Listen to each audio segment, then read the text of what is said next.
Assalamualaikum warahmatullahi wabarakatuh. Sebelumnya perkenalkan, nama saya Muhammad Zaigil Gifari dengan NIM 242012007. Mata kuliah Qawaidul Fiqhiyah, dosen pengampu Bapak Haji Fuad Riyadi, LCMAG.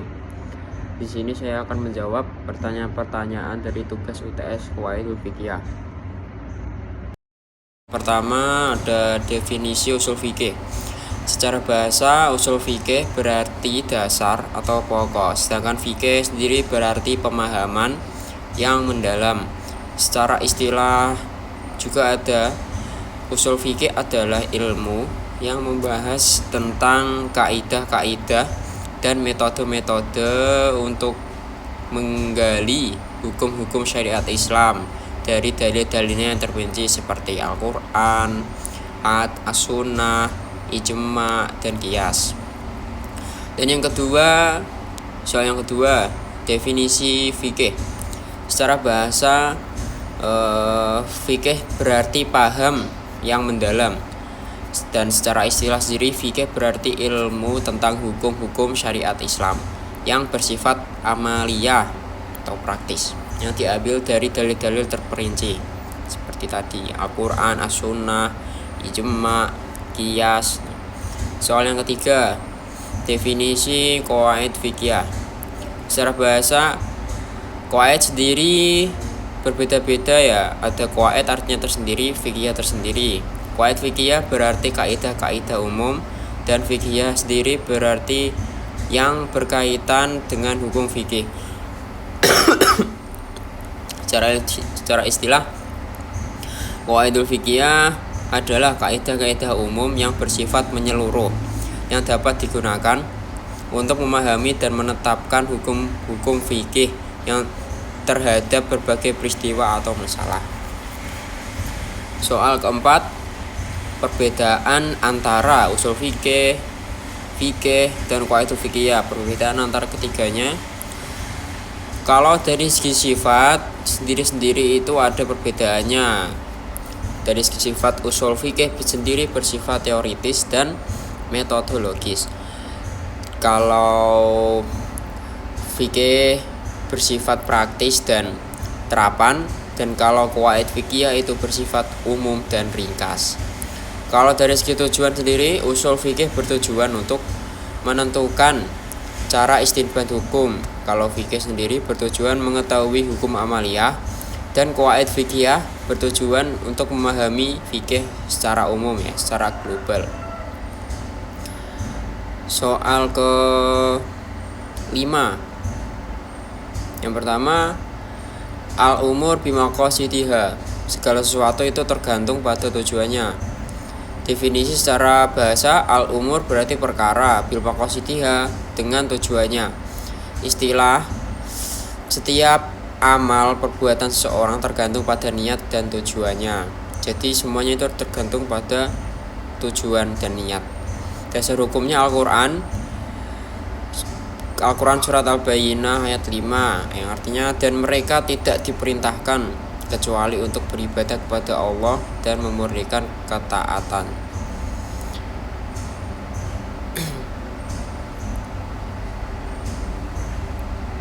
Selanjutnya, keterkaitannya, ayat menunjukkan bahwa sah atau tidaknya sesuatu amal bergantung pada niatnya.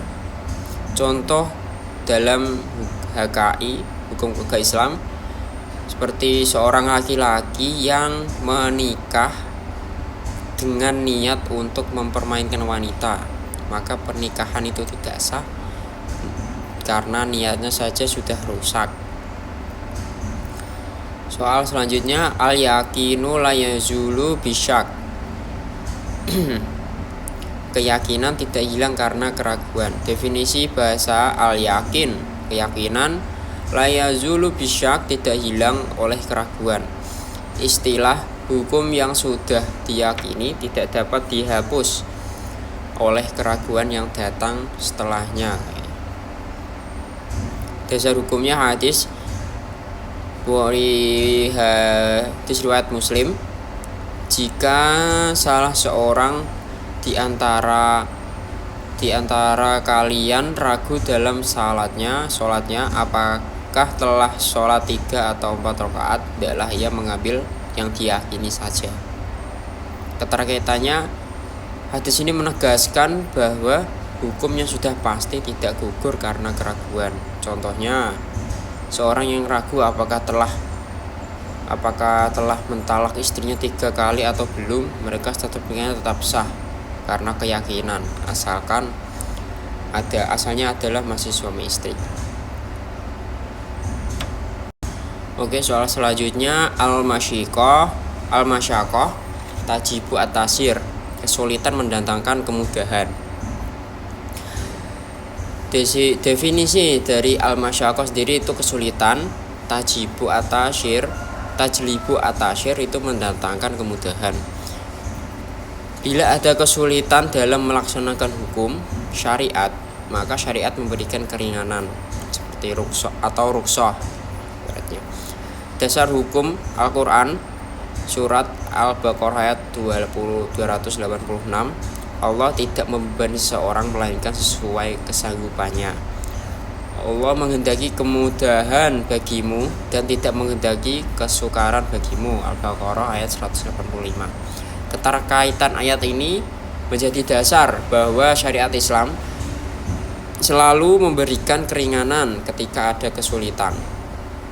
Contoh dalam KHKI itu, jika ada seorang suami tidak mampu memberikan nafkah secara penuh karena sakit berat, maka istri diberi hak khiyar memilih untuk bertahan atau berpisah. Soal selanjutnya, ad-durar yuzal, kemudaratan harus dihilangkan. Definisi ad-durar yuzal berarti bahaya atau mudarat yang harus dihilangkan. Segala bentuk bahaya atau kerugian harus dihapus dan tidak boleh dibiarkan. Dasar hukum hadis Ibnu Majah, tidak boleh menimbulkan mudarat bagi diri sendiri maupun bagi orang lain. Keterkaitannya, hadis ini menjadi dasar bahwa Islam melarang segala bentuk bahaya baik terhadap diri sendiri maupun orang lain. Contoh dalam hukum keluarga Islam yaitu seperti seorang suami yang menyakiti istrinya secara fisik atau psikis KDRT, maka istri berhak meminta cerai karena kemudaratan yang harus dihilangkan. Soal selanjutnya, al-adah muhakamah, adat kebiasaan dapat menjadi hukum. Kebiasaan yang berlaku di masyarakat dapat dijadikan dasar hukum selama tidak bertentangan dengan syariat. Dasar hukumnya itu Al-Quran Al-A'raf ayat 199. Ambillah jalan tengah yang ma'ruf, kebiasaan baik dalam urusanmu. Hadis riwayat Ahmad, apa yang dipandang baik kaum muslimin, maka baik pula di sisi Allah. Keterkaitan ayat dan hadis ini menunjukkan bahwa adat yang baik dan tidak bertentangan dengan syariat bisa dijadikan pertimbangan hukum. Contoh dalam hukum keluarga Islam itu dalam menentukan mahar pernikahan, kurang lebihnya seperti itu, harus sesuai kemampuan. Terima kasih. Wassalamualaikum warahmatullahi wabarakatuh.